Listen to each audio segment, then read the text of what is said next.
everybody, and welcome back to The Tea with KrEma. My name is Chris. I'll be one of your hosts today, and I'm joined by my best friend, Emma. What's up, y'all? Today is going to be a fun episode. I think Emma accidentally turned old this year, and so to celebrate, we have a look back, look forward type episode. So things that we would tell ourselves at 17, some pieces of advice, how to really get the biggest bang for our buck out of the next 10 years. And then what are some things that we're looking forward to in the next 7-ish, 7, 10. It is what it is, because 35 is important, 37 not so much, but that's what we're doing. That's our episode today. Before we get started, Emma, what tea did you bring today? So today, instead of the honey vanilla chamomile, I'm just drinking a plain old chamomile from Celestial Seasonings, trying to get that caffeine-free tea in. Also, I realized from the last episode, the tea that I did not like was the Manuka honey one, not ginger. Oh. It was a Manuka honey, and I did not like it. I've never had that one. Interesting. But it coats your throat. I don't know. I was not a fan of it, and it made my tongue swollen. So maybe I'm actually allergic to it. I don't know. Might want to double check the ingredients. Yeah, so that was one that I did not like. What are you drinking today? Today, I am drinking a green tea from Sencha Tea Bar, so another Chinese green tea, but this one is Raspberry Lane, so it is essentially a green tea with raspberry. I do love a good raspberry, and I really like the coloration of this tea. So, obviously green tea is green, but this one, because of the raspberry, is this nice, reddish pink color. So it's just really nice. So I tried it originally. I was like, okay, this is green tea with raspberry. Pretty straightforward. So I added a little bit of honey just for funsies. Just as a disclaimer. Fun. It was still a good one. I like raspberry green teas. I really got to figure out what's going on in Sencha. It's a new thing for me, learning more about Sencha green teas. Yeah, I love, so my favorite drink, when you have the soft drink dispensers, is the Lipton raspberry iced tea. That's one of my favorites. It hit every time. That raspberry. But didn't you say one of your kiddos did a report on Sencha green tea, right? Is it from Japan? Yes. I think Sencha is the type of, it's either the growing process. Or the drying process. Yeah, or something like that. Because this one's Sencha Chinese. From green. Yeah. So that's why I'm interested. I wonder if it's maybe it's the type of tea that's grown, the species, or the crop. I'm going to have to look into it. Yeah, something about Sencha is different. I got to figure out what it is. I mean, I don't have to, but I would like to. So, in any case, this year's Emma birthday episode is, again, a look forward, a look back. So we're starting out with advice that we give our 17-year-old selves. And if you do all the maths, everything that we say today should equal up to 28, I think. So I'm giving 7 pieces of advice. Emma's giving 7 pieces of advice. I'm looking forward to 7 things. Emma's looking forward to 7 things. And I think mathematically, that is, in fact, 28. 28. Chris is not good at simple arithmetic, so I did double check this. I just want to point that out, that I was the 7th grade mental math champion, so that is me. Yeah, that is 28 things. And by release time, I will now be 28, so that is how we came up with that number. And also because 28, if you're an astrology enthusiast, is kind of a year of turmoil for some people. It's a year of growth, which I tell people, and they're like, actually, it's also because your prefrontal cortex is fully developed now, so you can your brain is doing the things it's supposed to be doing. Before that, you're kind of an irrational human being, which is still wild, how we got kids going to college and making these decisions for the rest of their life, and they're not even fully developed yet. So today we're doing what are 14 pieces of advice you'd give to your 17 or 18-year-old self. So that would have been me in my senior year of high school. And I think that would have been Chris in his junior year, going into senior. I don't know. I turned 17 in junior year, and then I turned 18 my senior year. Oh, okay. So so I guess it's end of high school. What are some pieces of advice that you'd give yourself to your upperclassman high school self? First piece, go for it. First piece, be more focused. I goofed all the way off through college, and I think it's because I worked really hard in middle school and pretty hard in high school. So at that point, I was just like, I don't have the stamina to do this for 4 more years. Like, I am tired. So now I more so understand why certain people take gap years, because I get it. Like, you're essentially just doing like this long, never ending marathon of school from the age of 5 until 18. And if you did anything like what I did in high school, because everyone was like, make sure your first 3 years are really solid. And so like I wasn't as serious my senior year, but I was also taking a lot more serious classes senior year. So a lot of like dual credit classes and AP classes. And so I couldn't like goof all the way off. I still had a GPA and credits to maintain. And so I don't know. It was a lot. It was a lot. So I don't know if there's a way to have recharged a little bit before going into college, but then I goofed off, especially that first year of college. I took all of my high school advice and like I put the thing down, flipped it and reversed it, and I goofed all the way off freshman year. And then spent the rest of college like getting it back together and never truly got to like, I was 0.05 points away from like my desired GPA. Which, I mean, it's a GPA, it is what it is, fine, whatever. It's not like it's coming back to haunt me now, but like, I don't know, I would have liked to have just been just a little bit graduate higher. with certain honors, right? Yeah, I missed, and I'm sure I could have if I stayed the additional semester that I decided to graduate on, because then I could have just spent that semester like boosting my GPA and taking the additional class that I needed, but I was like, nah, I'm good. I don't need another semester of $20,000 worth of expenses when I could be working another issue. But anyways, be more focused. That'd be my first piece of advice. What about you?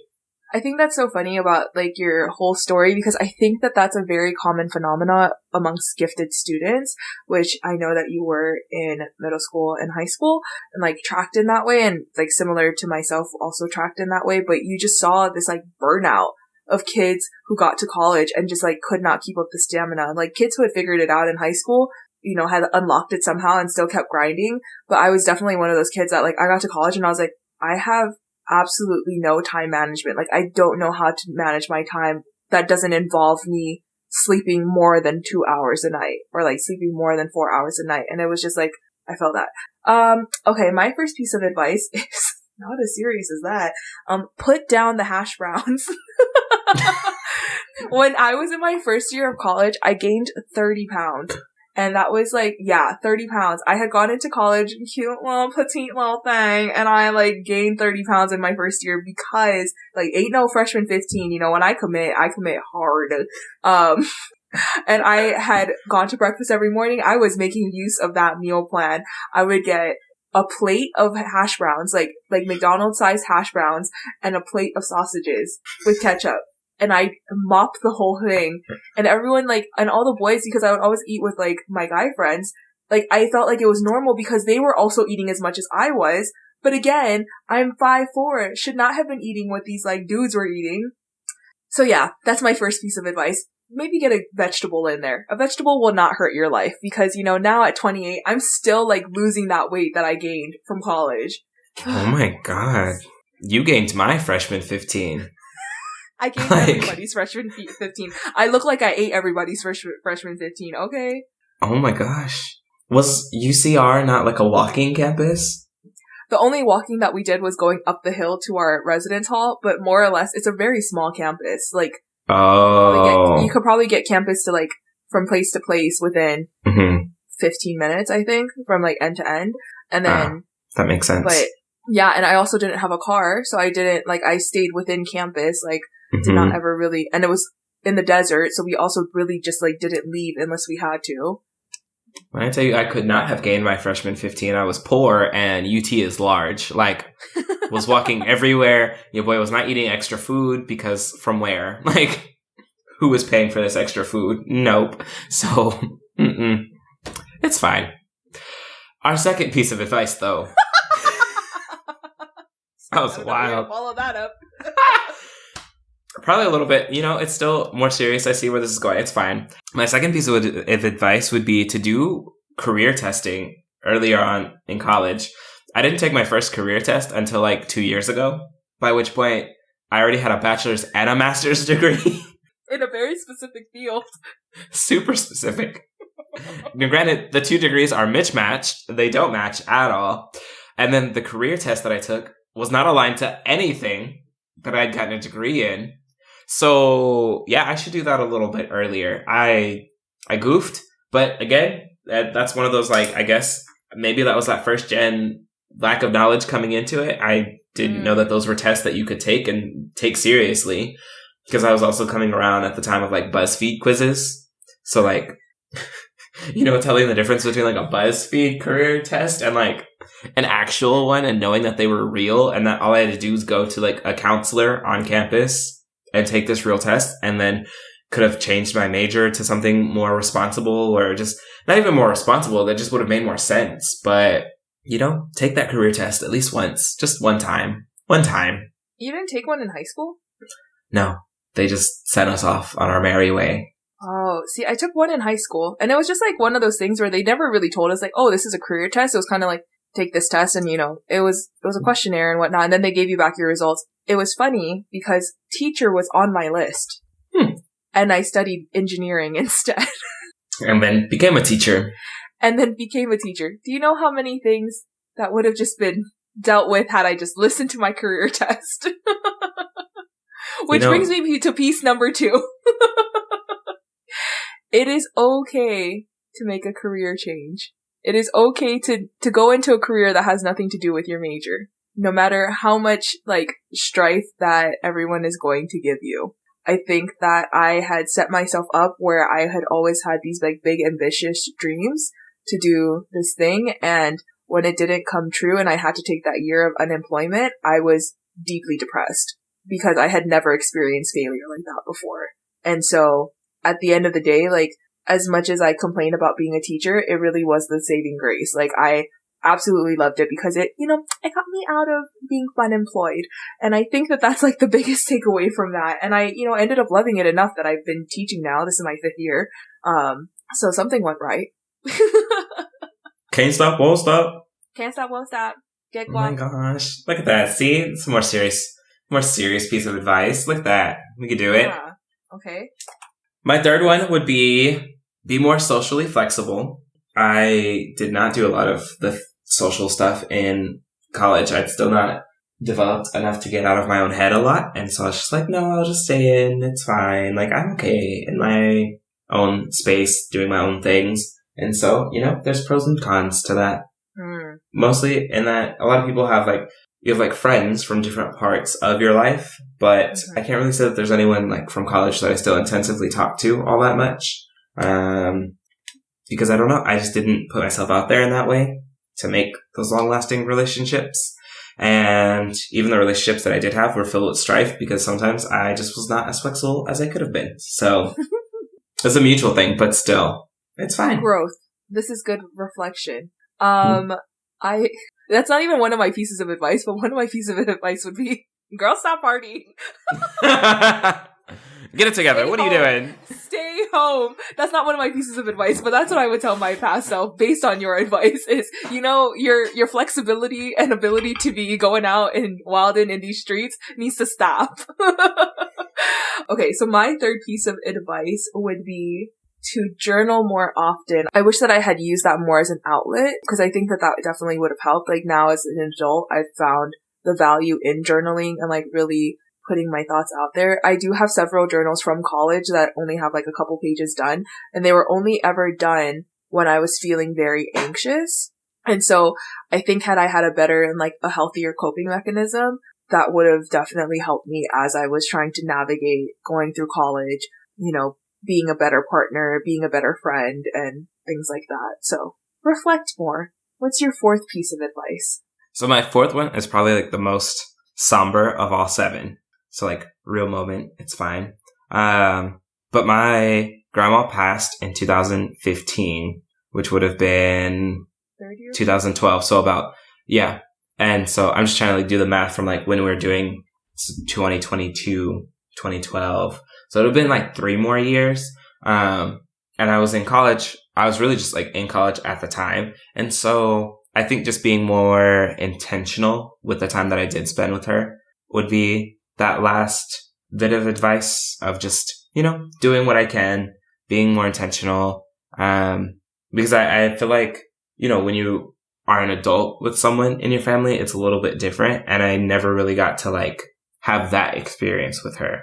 I was only ever really a child when she was around. And so it would have been nice to just like take advantage of those 3 years, which were a period of transition for myself. But you never know what time you have until you don't have it anymore. So that would be me. It's a good piece of advice. How am I going to follow that up? I told you, I put the somber one like right in the middle. That's my number 4. See, it's my like right somber there. is like opposite somber. It's not like sad like that. This is more understand. Okay, so my 4th piece of advice, although Chris's one is a very good piece of advice, right? You don't know until it's like not there anymore, right? And you can only really look back by that point that it's too late. My 4th piece of advice is to understand credit cards better and understand budgets. I feel like I had a very poor understanding of these things, and it's still something that I'm dealing with now as a 28-year-old. And like, had I had a better understanding of it at, 21, 22, I think I would have been better off. But since I didn't, and I decided to try to keep up with the Joneses, and I should have tried to, keep up with Emma instead and act my wage, I did not. And so, yeah, I think understanding how to budget, that would have been my number 4. Wow. I was like, I'm on 5. So it's also financial, conveniently enough, which is find something to invest in. Just at this point, pretty much everything has gone up in value. So like, just pick anything, and just like put $100 in it and see what, and I know that's difficult for, 17-year-old me about to go into college with like all of the zero money that I have. But just find anything, Domino's, Netflix, pick any, Apple, Facebook. Amazon, pick, and I don't know about Facebook. They're going through some things, but pick anything, put $10 in it, put $100 in it, and just see what happens. Cause it's all going to go up in value. It always does, unless it bankrupts and goes all the way down. But I mean, it always does until it doesn't. I feel like as long as it's like a more technology driven company, you're probably going to be fine. Anything that seems to be adapting with the times, you'll be fine. So yeah, find something to invest in. That's like such a hard, like, I wish I understood the stock market more, that I would have been able to be like, this would be a good investment for me and my $10 an hour job that I'm using to buy Wingstop instead of investing. I mean, I still feel like the stock market's a scam, but I mean, it's fake money, and the fact that I can't be liquid when I pull it out, I just don't understand that. None of this makes any sense. I don't know. So that would be me. Okay, so numero 5 for me would be to ask for help. And don't be afraid to ask for help. I think that my imposter syndrome always got the best of me, where I always felt like I had to be so performative in the fact that I understood everything, when really there were so many times where I really needed help and I just didn't get it. Like going to office hours, like I was always so ashamed to go to office hours because I felt like I should have understood it. Also, just like, that's also another piece of advice. That's like a 5A. Go to office hours. Get those recommendations. I feel like I didn't have enough like close like contacts with professors to be able to like ask them for recommendation letters when I was, applying for college, or when I was applying for grad school afterward. But like going into college, like I felt like I did make good connections, but I was always too afraid to ask my teachers for help in high school, for sure. College. And college. Oh, you didn't ask your teachers for help in high school? I was very stubborn. Oh, that's weird. Because my high school, my hand stayed up. I was always asking questions in high school, and then got to college and was like, I'm good. And there's now 400 people versus 40 people. Like, I would ask for help, but it was not, and I think because I've always been just kind of like more jokey, like, oh, ha ha ha. But like, no, really, like, I really don't understand what's going on. And so, yeah, but it was like not apparent that I didn't understand what was going on because I was like pulling out grades and like doing fine. It was really because of extra work that I probably didn't need to be putting on myself when I could have just asked somebody, anybody. I don't think I went to a professor's office hours until like my second semester junior year or last semester senior year. And it was a writing class. And it was because this man like was demolishing my papers every time. And after like the third paper, I was like, bro, what is this? Why? What is happening here? I've I did never, 3 years. I've made it all the way to this point, and you're just like, all of your papers are trash. And I'm just, so I got frustrated enough, went to office hours. Everything was fine. I got an A in the class. I think part of it was just like the growth.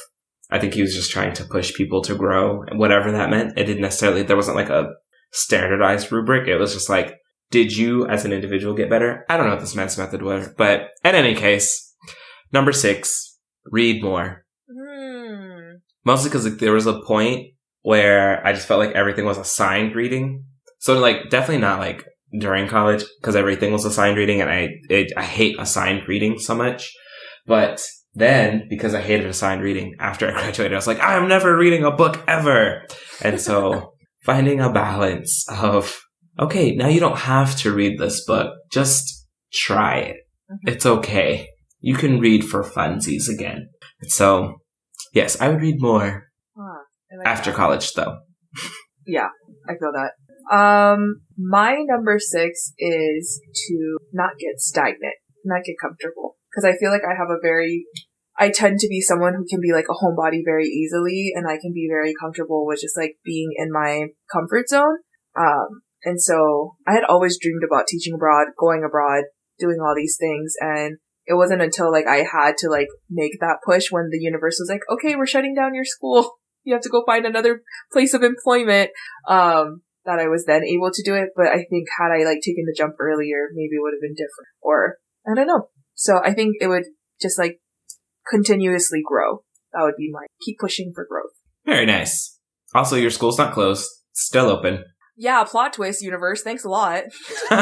You know, it just needed that little like, will they, won't they? Just enough to get you to like really apply, and then the universe is like, it's fine. We weren't going to do it anyway. We weren't going to do it anyway, which is like so crazy because I was interviewing within the district, like had secured multiple offers within the district, and still was like, nope, that's not the move.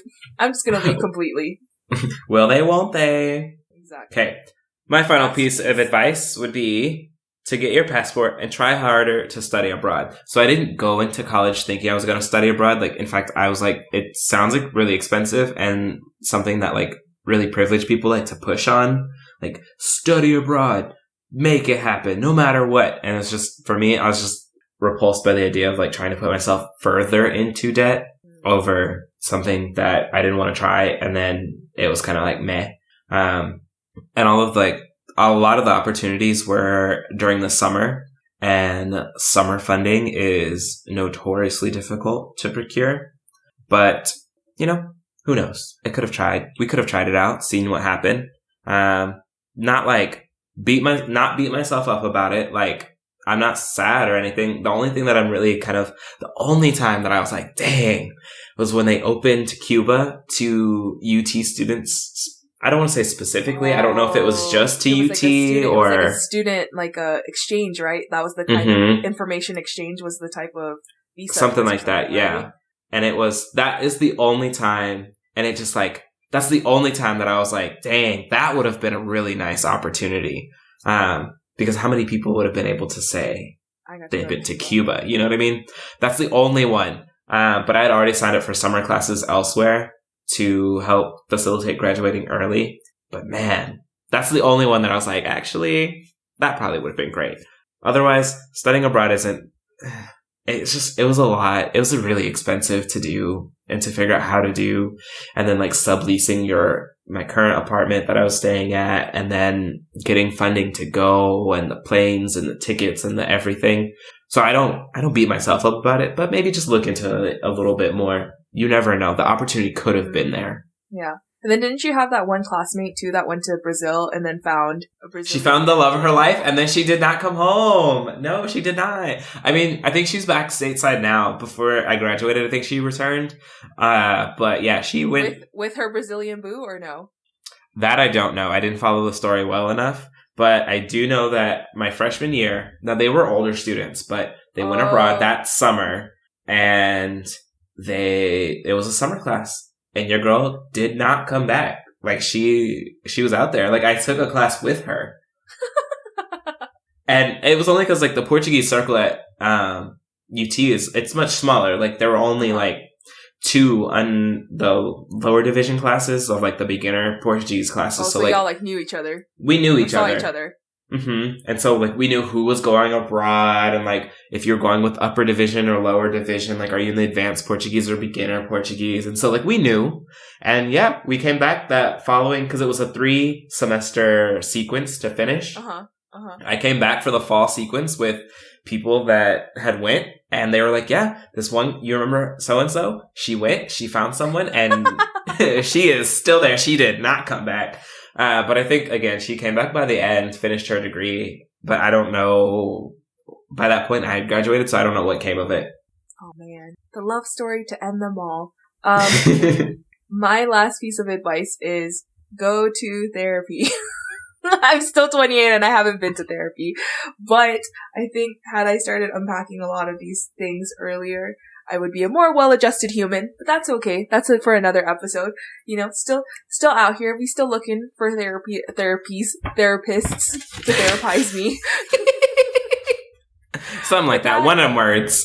One of them words. But that concludes our advice to our 17, 18-year-old selves. And so now, looking forward, in the next 7 years, Chris and I will be 35, Lord, old, you know, and then we're going to hit 35 and come back and do an episode and be like, actually, 35 is the new 25. Because it's 25 with money. Honestly. And so, looking to the future now, what are 7 things on your bucket list to accomplish by the time you turn 35? What's the first one on your list, Chris? Skydive. I love that one. Same. I'm going to jump out of that plane. I'm afraid of heights, but I'm going to go. I need to make the weight limit. That's my biggest thing. I'm always afraid that I'm not going to make the weight limit. Is that a thing? Yes. You are well under it. I didn't know there was a weight limit. Yeah, I can't just be jumping out of a plane. Oh. But like, it's fine. What's your first thing? I'm just thinking like, what if you needed to like emergency evacuate a flying plane and like, do we just not because you're over the weight limit? We don't even try? Like. Nope. I mean, it's death either way, so I guess I would try. Just to make sure. At least I can die trying, you know? They can't say that she just went down on the burning plane. Okay, my first one is to pay off all of my credit card debt by the time I turn to 35. I'm like almost done. I'm like, but yeah, 35. By 35, it will definitely be done. Okay, number 2. I want to get a tiny tattoo. I haven't decided of what. I have a design in my mind, but I want to make sure that it stays in my mind and it's not one of those things that I got and then I look back, I'm like, ooh, what an idiot. So, but I want to, by 35, if it's still there, it's probably going to go on my body because at that point it means I've committed, so. A tiny tattoo of a tiny house?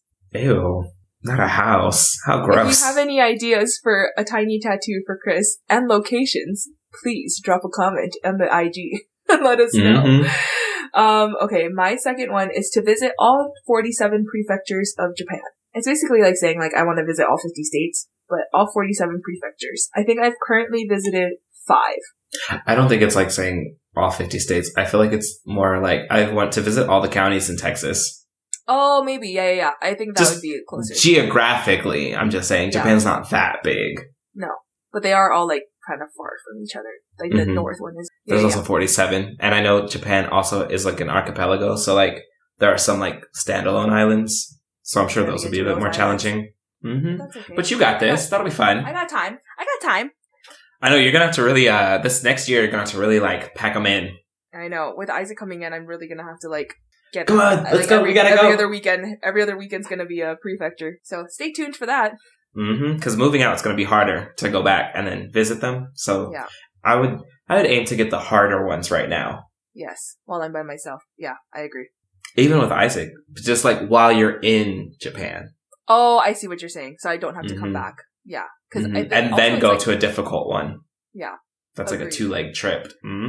Okay, number 3, ski down a mountain. We went and like went up the thingy in Colorado, the rolly thingy the ski lift. And I was like, okay, I think I could ski one time for the one time. We'll see. I could be wrong. It could be a terrible experience, but I just want to try it just to see. We didn't actually go up a ski lift though. Yeah, we did. Did we have to bring the thing down, the bar down? What's that? Oh, no, you mean like... Oh, okay. You were the one who threw the word out there.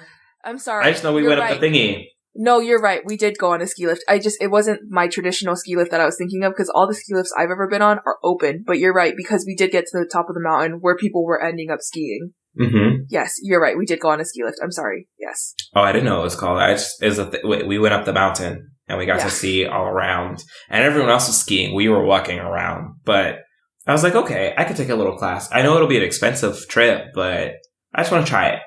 One time for the one time. So one time, so you can say you did it. Mm-hmm. My number 3 is to run a marathon. I know this is like a big jump. I know 7 years, but I got 7 years to train for 26 miles. I got this. Maybe. We got this. It'll happen. Because I'll probably be right there. Yes. Agreed. We're going to try and run our first 5K, everyone, by the end of this year. So stay tuned for that.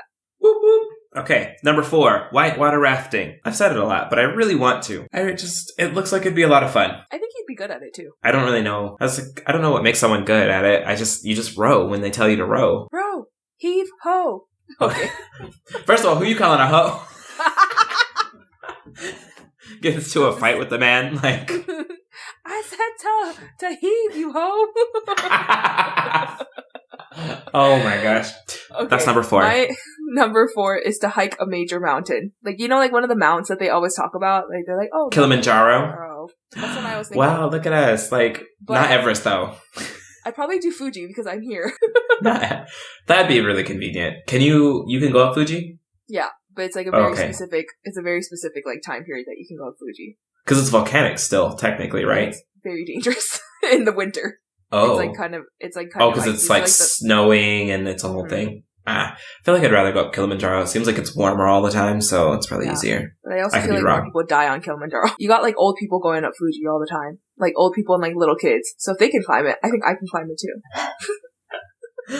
Okay, we gonna see. Wishful thinking. We gonna see. Mm-hmm. All right, number 5, go on a cruise. I've not ever been on a cruise, so I just want to go on one, a short one. Again, I have motion sickness problems, so I want to go on a short one first, just to like confirm it's something that I would enjoy at a base, but I just want to try it, see what happens. I want to learn how to cook Tongan food. I don't know how to cook it at all. I enjoy eating it. It's my favorite type of food, but I think I also enjoy it because people are cooking it for me. So that might also be part of it. Let me just leave this chat. What are you doing? Like, you haven't asked your dad to teach you how to cook nothing? I mean, I've like watched. I know, bad Tongan daughter. Oh my god, get it together. This is how the culture dies within the first generation, everyone. Like, literally, I didn't even ask, like, where do I get this from? Like, if I was gonna make it stateside, what substitutions do I need to make? I know how to buy the things. I just don't know how to make the things. That's gonna be my goal. Yes. Okay, you do that. Please do. Yes. Number 6. I want to go to a true international, like, New Year celebration. So, like, New York, not LA, just not LA. Tokyo, Singapore, Sydney, Paris, like a true international New Year celebration. Like one of the ones that they always put on the TV because it has all the lights and it's just like a fireworks thing. I just want to try it, see if it's worth all the hype. I agree, though. I like that. Tokyo seemed lit. I was very much at home because COVID. Still real. Okay, my number 6 is learn how to speak Tongan and Japanese. Here, this is what we call cultural revival, everyone. I'm currently learning how to speak Japanese. It's going okay. I can speak like a kindergartner now. Tongan, I can make basic sentences. I would like to learn both, though. Wow, look at you. Okay. Then maybe that's what I should do. Number 7, really commit to like learning Spanish officially. I have been getting better passively and like conversationally, but I don't even know if I'm at the kindergarten level yet. Es una buena habilidad para hablar un otro lenguaje or idioma. I don't even know which way. Look at that. But it's funny because as I'm learning Japanese, I translate into Spanish before I translate into English because my brain gets confused and it's like, oh, here's another language. So there's sometimes where people will be speaking to me in Japanese and I understand what they're saying and I want to respond back in Spanish because my brain only knows how to process English and not English. English and Spanish. And so I was like, there's times where I'm like thinking in my head and I'm processing first into Spanish before I even process back into English. And it's like, I don't know, my brain is confused and tired half the time. Okay, last one. Number 7. I've always had it on my bucket list to visit Japan, which I'm here now, and to visit Tonga. And so now I've lived in Japan, so I'd like to visit Tonga next. Hopefully I would like to live there too. That would be really nice. I need your dad to listen to this episode because I feel like he's just like, what? What is she? Where did I go wrong? Because I know he's been to Tonga, like, since you've been alive. So I'm just like, yeah. What are you doing, Emma? And they used to always tell me to. Allegedly. They never wanted to take me because they're like, there's no McDonald's, Emma, you're gonna hate it. And I was like, yeah, you're right. It's not so rude. I know. Goes back to my number one advice to myself. Put down the french fries, girl. Hash browns. But... And hash browns. Oh, did I not include french fries? I meant to include the french fries, too, because I was literally eating Wingstop every day, too. That's why I also... Oh, girl. Browns. Okay, anyway, besides the point. We got through our 14. These are 14 things that Chris and I would like to finish by the time we turn 35. So we got 7 years to finish. 35? We got this. I can do most of these things. I can do all of these things. I'm going to do it. It's fine. All right. So it's now time for our... Rapid fire question! Pew, pew, pew, pew, pew.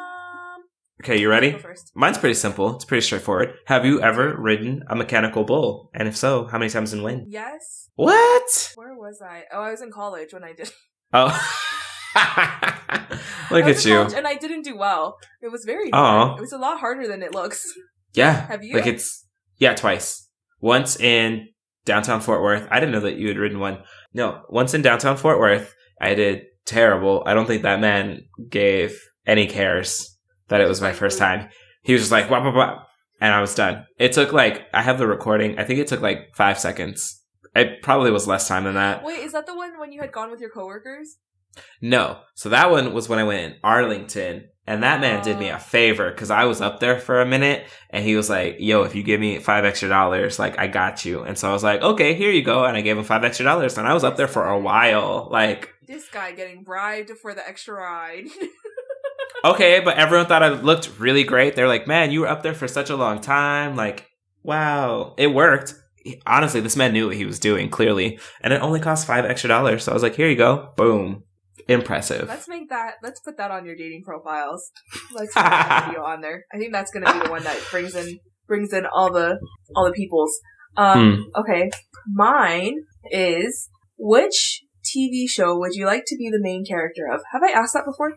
No, I think you've asked about game show hosting. Okay. Which TV show would you like to be the main character of? Just get rid of the main character and it's now you. I think it would be Avatar: The Last Airbender. And you'd be Aang? Yeah, I don't like Korra. I don't want to take her problems. She was going through it. Man, but I think that was a really good interpretation of mental health, right? There was that, and the idea of we watch all these kids shows and then these kids be out here doing some real traumatizing things, and then the show's and now they're fine. And Korra was like, no, homegirl is stressed. She is panicked. It did not go away. But she also, it was a more mature show season all around. Because, also, I feel like Aang was just trying to be, captured most of the time. People were coming for Korra's life on a regular. They wanted her to die all the time. It felt like they were trying to kill Aang, but also, every single time anyone got Aang, they, wouldn't just, kill him right off the bat. But I think it's also because he was a little boy that people were just, kill him. Yeah, because only one person, I guess 1.5 people, ever really tried to actively kill him. Azula. Zuko wanted to capture him and take him to the Fire Lord. Yeah. And ultimately, I feel like Azula shot him with the lightning. So yeah, she's on the list. But really the only person who actively wanted Aang dead was the Fire Lord. Yes. He was it, honestly. Everyone else in the show was kind of we gonna take you to the Fire Lord. And they don't really have their life or death duel until the very last episode of the very last season. Whereas Korra was literally fighting for her life. Season 1. They were coming for her immediately. Because again, right, that just goes back to all these people doing this work for this one man. If he wanted it done, if he wanted to, he would. He would have gotten up off his throne and went to go find the Avatar himself. Why? I'm so confused. And then I'm confused why he was so angry all the time. Because, sorry, you could have got it done yourself. I'm confused why you are upset that people are not completing your task. Because you know who went and did it herself? Azula. She got up there and was like, you're all incompetent. Pop, pop. It was done. Over with. Okay, I think I would like to be in... I'm trying to think. I had so many shows that I was thinking of. Grey's Anatomy. But then she'd probably die off because no one is safe on that show. No one is safe. And also I can't be Grey. That's too much pressure. So then I was like, I think The Good Place would be fun to be on. That would be so much fun. Except that means you're actually in hell. But but then me and Chidi will meet each other, and Jeremy marry me. That episode makes me cry every time. That whole season made me cry the entire time. I'm not gonna lie, because it like was really going places, and then like the middle seasons were just kind of like, what? And then it was going places again. I feel like Jason was still my favorite. You know, I would want to meet Jason. So much fun. I like the Good Place. What a good answer. I like it. Good answer. Good answer. Okay, Emma, where can people find the podcast? You can find our podcast on Instagram and Twitter at The Tea with KrEma. You can also find us on Apple Podcasts, Spotify, Stitcher, and any of your other streaming platforms. If you'd like to buy us a cup of tea, you can find us on Venmo at The Tea with KrEma. We hope to see you next time. Bye!